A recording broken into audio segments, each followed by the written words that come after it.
Well, what do you do when it's raining out? You get your glass stuff out.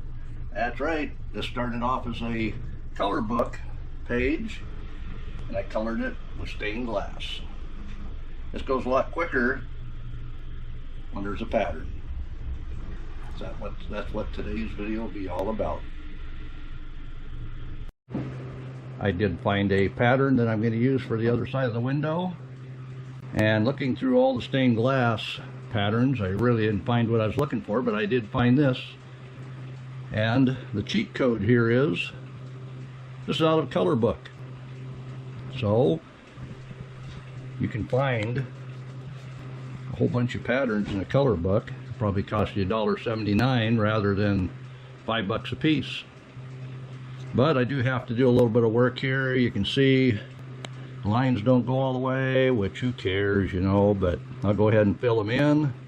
I added a little bit over here, so basically it stopped here. But it's all the things you have to do to make it work. That's okay. And because this is a coloring book, that means we get to pick our colors. We've got lots of colors. We got something for the fire and the fireplace. We've got stuff to make brick out of. A bit darker brick here as well. And we even have really dark. And we might use that for the hair, maybe the stick. We can find lots of different colors we can use for that brick though. We got to do something for the bread as well. So is that bread done, or is it going in? Well, by the color we should be able to know. So we'll find all the other colors like the white, and we'll get right back with it. Well, guess what just came? That's right, we got to open it up. I haven't started cutting my glass yet. We might have to make the first cut with that. Well, let's see how well they packed that. Looks like it's in a factory box. When I say a ring cutter, it's because it is a ring that cuts. And the shield's in there too. That's what we got. A ring saw. For cutting glass and tile. We got a bunch of tools and parts. There's even a fuse in there.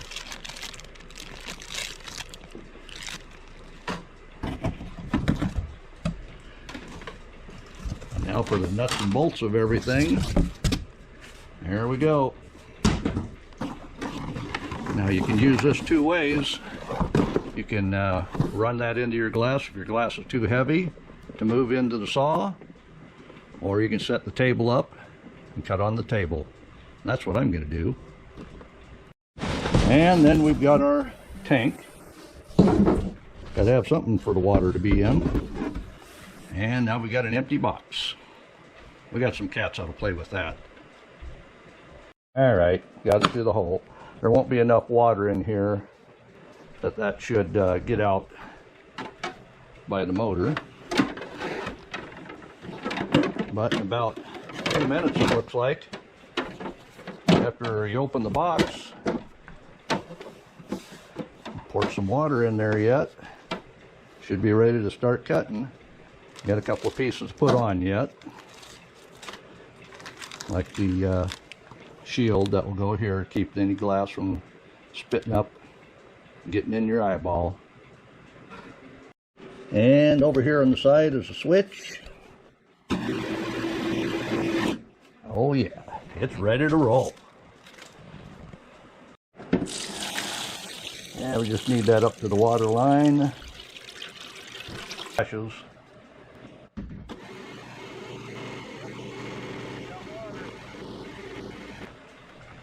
Works rather well. That belt picks it up and slaps it down. That's what you need when you're cutting glass. Well, even though having a ring saw is fabulous and wonderful, it's not really meant to cut every single piece. So I'm going to go ahead and trace this. If you have a fiberglass or a plastic cover over your light. You got to take it over to your table to cut. Mine happens to be a refrigerator bottom shelf piece of glass, so it's tempered. But as you see here, this is the bottom of his apron, and I should be able to easily cut that out with the glass cutter. Remove the tip, and let's try it out.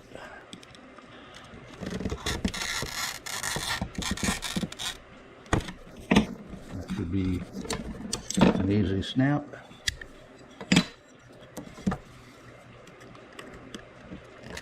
We want to stay on the inside of the line if we can. That's what the glass grinder is good for, to take that edge off. I got to get my pliers for that one. Up to a little bit of material.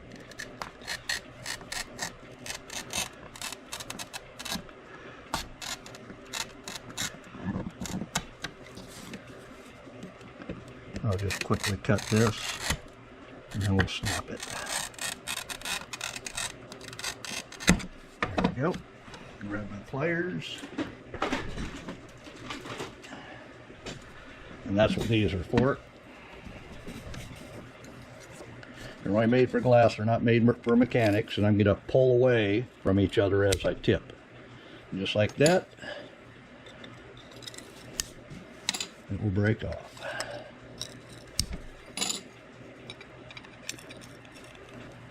If it was a larger piece, I could just done that with my hands, but you see the little bits on the edge. I'll go ahead and take off with the glass grinder. That's going to fit right there. First piece cut. Now, even though that piece was easy to cut, cutting that out, the way they would generally do it is they'd have to have a couple of lines cut into the apron there, but with the ring cutter I should be able to trace that out, cut most of it with the glass cutter, and then cut in around with the ring cutter. So I'll go ahead and draw that up real quick.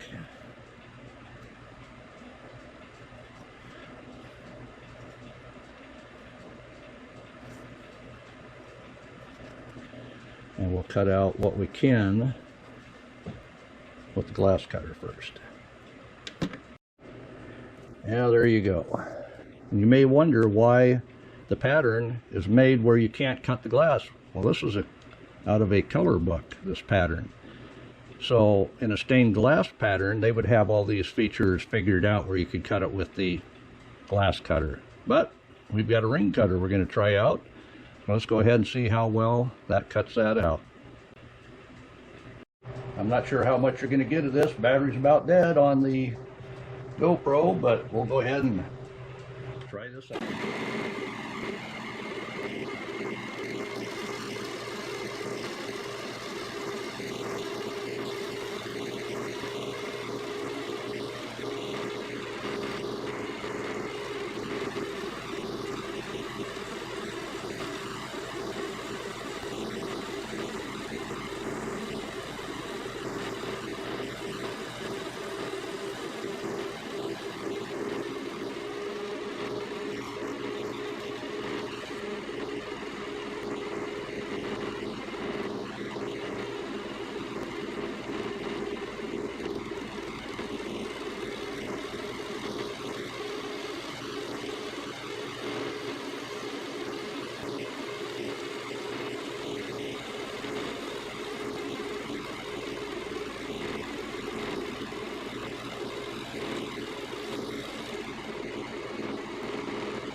Yeah, there you go.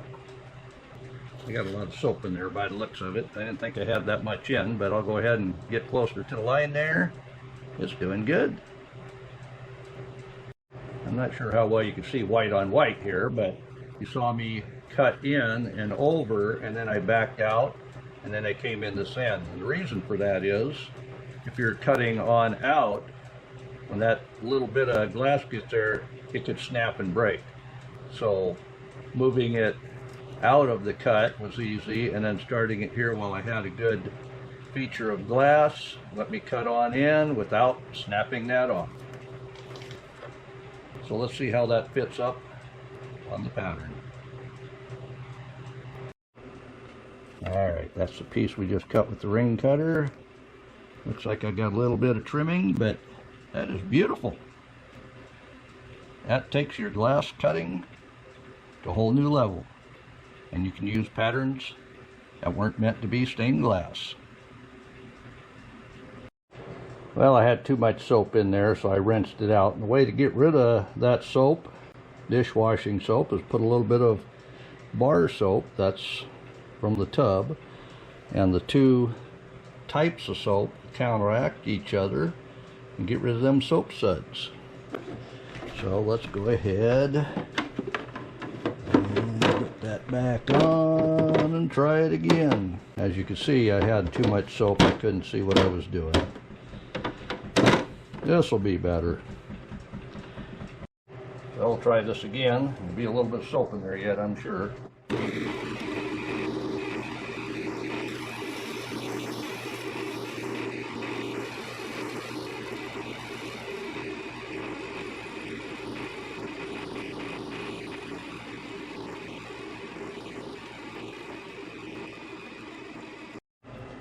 Alright, how does that piece fit? Like I say, we want just on the edge of the line, because if we cut everything to the edge of the line, they'll be touching. So I've got a little bit of trimming to do right there, but maybe I'll make the shirt fit it. So we've got this for shirt, and this for shirt to cut. Because we are coloring this color book page,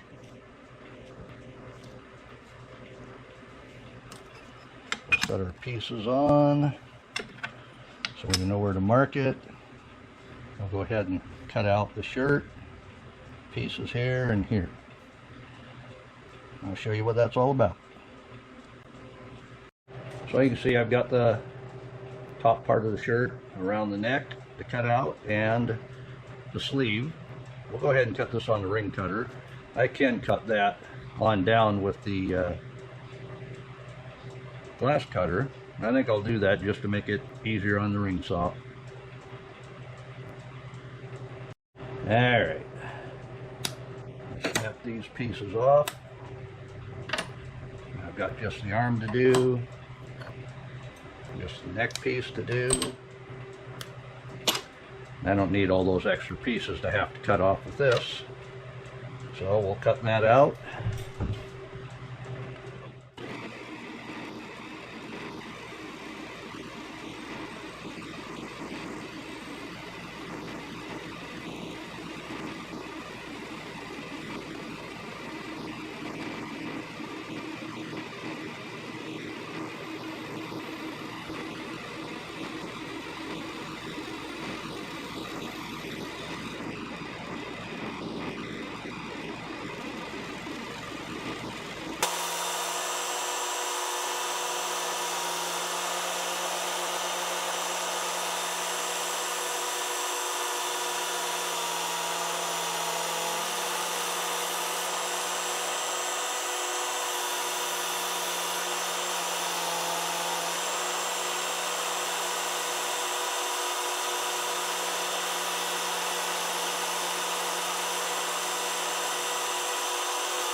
And you can see that cuts a mighty fine shirt.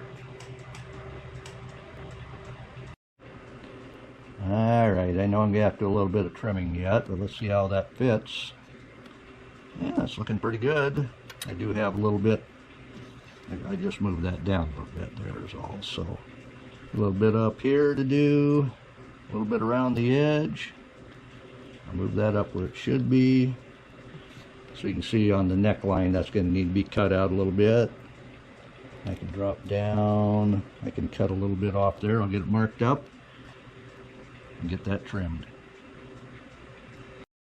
So you'll see the black lines on there, and the ring cutter is not meant to do all this work, so you go ahead and use the glass grinder.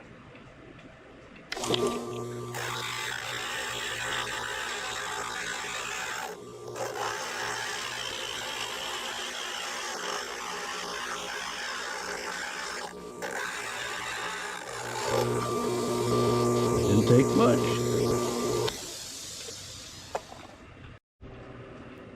Alright, second fitting. That sure looks good. I can live with that. Now go ahead and cut the neck piece. And let's see how that piece fits in now that we've trimmed it up. We gotta have our spacings correct here. Oh, that looks good, good, good. Alright, I got the other sleeve. I know that was bothering you. Now, with this piece, I think I can make the face, and if I run a little bit of stripe, it may look like a mustache. We'll see how that's going to work. So I quickly made the face, the hair, and the chef's hat. Next will be the arms. Alright, we get the arms made. Should be a piece on each side of the bar. We got a sleeve. See how everything just comes together there.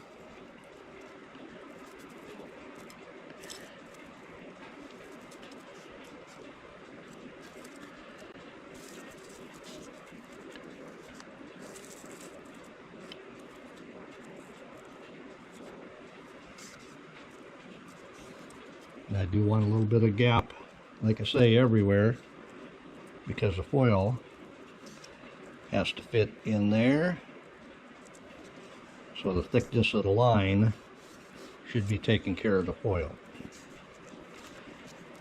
Well, it looks like it's all coming together. Oh, forgot the hair. Can't forget that.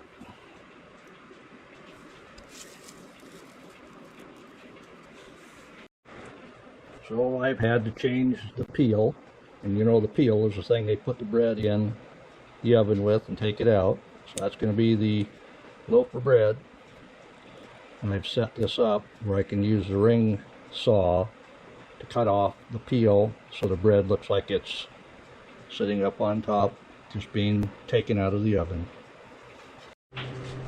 Well, that's what you can get done in about 7 hours. Full disclosure, I took 2 breaks and had dinner. Each of my breaks were about 30 minutes long. I'm retired, what the heck, I can do that.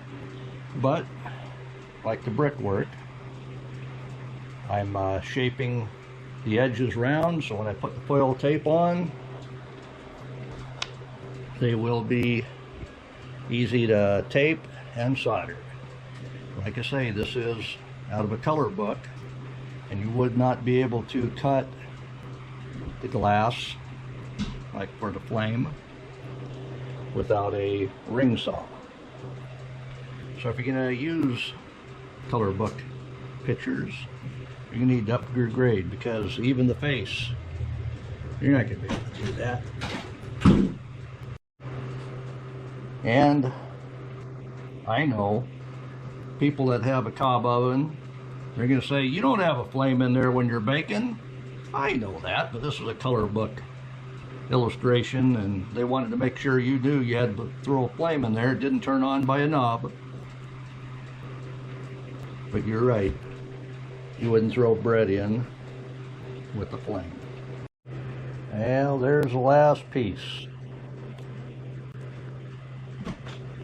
What do you think? Alright, I started foiling without you. This is the table with bread on it. I put lines on so you can kind of tell more what that is. And I've got this foil machine here, gadget. Puts the foil tape. I don't know if I'm going to be able to do those bricks though, because they're pretty small, but we'll get the big pieces to start with. So the way this works is you keep it inside that track while you push in, and that helps line up the foil on your glass. Well, I'm getting it pinned up, starting with the center, which is the baker, and as I move pieces in before I foil them, you got to look really close.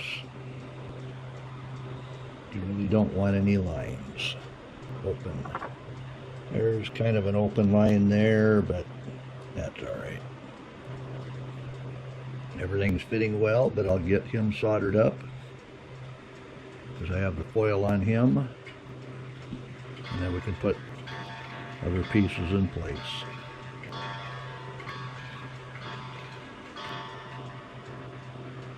Then there's a piece like the fire.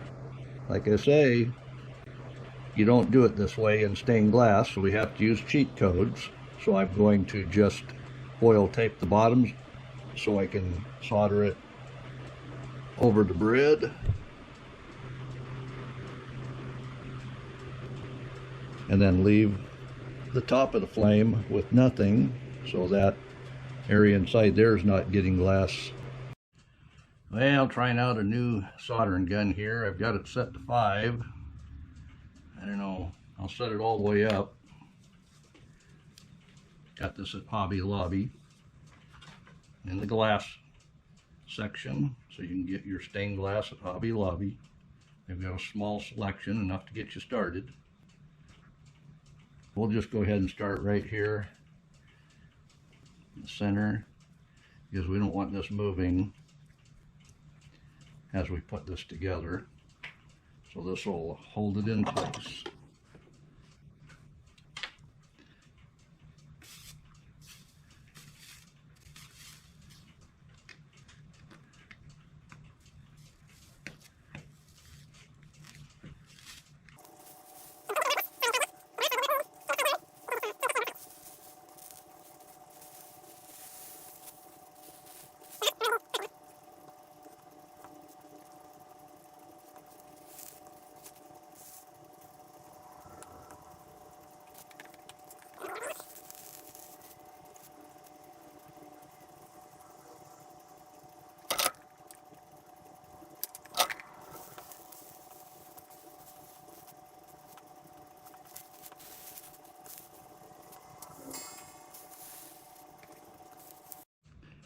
So even though this was out of a color book, and I converted it with being able to use that ring saw to something that was more possible for stained glass, all I can say is I'm not an expert in stained glass, but I play one on YouTube.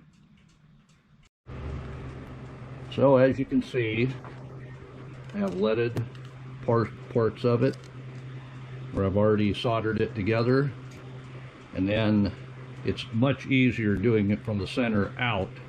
So that's what I'm doing here, is finishing the outside bits. And the next process to do is put an outer glass around the whole thing so it fits in that panel. But there's a lot of pieces in there. Oh, and the fire, my brother explained that to me. He said that's a gas oven. So the gas oven would, I guess, after you take the bread out, light it back up again, heat it up again. I'm sure glad he explained that to me.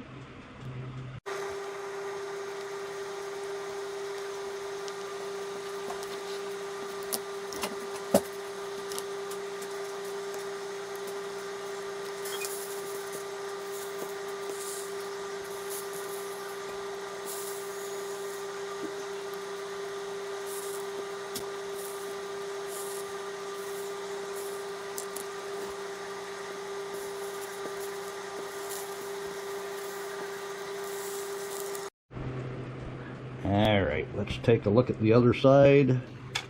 I do have it soldered mostly on the other side.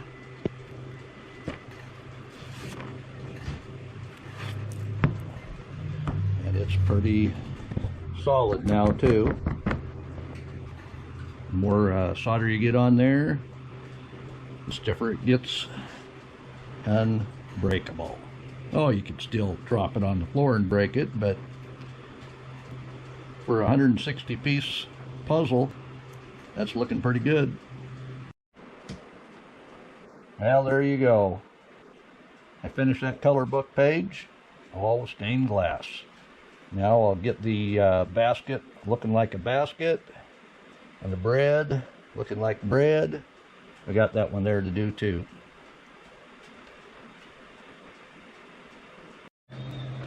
Alrighty, so this is the final size here that I have to go to. So we'll get the pattern that I made and the glass that I cut all in place. So now I can figure out what I need to do for an outer border. Well, it fits perfectly. And some of the facts: it took 1 full pound of solder, and that's soldered on both sides. So we'll go ahead and clean it up for the last time. We'll put the finish on the door and get the door installed. Alright, I've got it glued in place, got the clamp on it. It's nice and tight in there. Should be good. Got it all stained up. Pretty quick, I'm going to clean up this mess I made. Alright. We've got both of the stained glass panels in. This is the pattern that I was thinking of in my head when I started all of this. I was able to find the artwork, like I say, in a color book, but it'd be nice to have light behind it. So what did I find at Wally World the other day? Oh yeah, we got us a LED kit. Looks like those wires are plenty long enough that I can snake it through the cabinet there. I can put one on the top ends here, plug them in the center, and I think we'll be good. Remember that hole I had here? I'm thinking that's what I was going to do with that wire.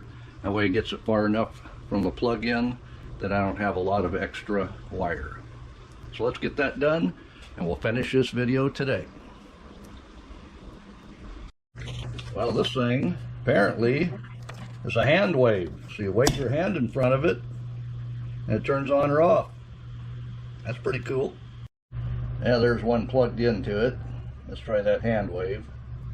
Oh yeah, that's not as bright as I had hoped it'd be.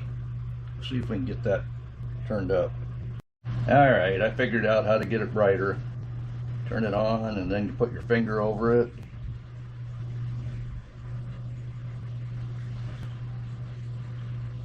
Let's see if it'll stay that way though.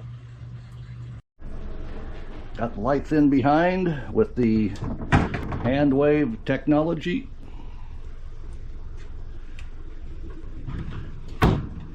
I do have to get the magnet in here to hold. There's just a little bit of gap poses. I got that bread bowl up on top there. Of course, wonderful wife won't be able to get to that. That's alright. That's what she keeps me around for. Oh, and this stuff too.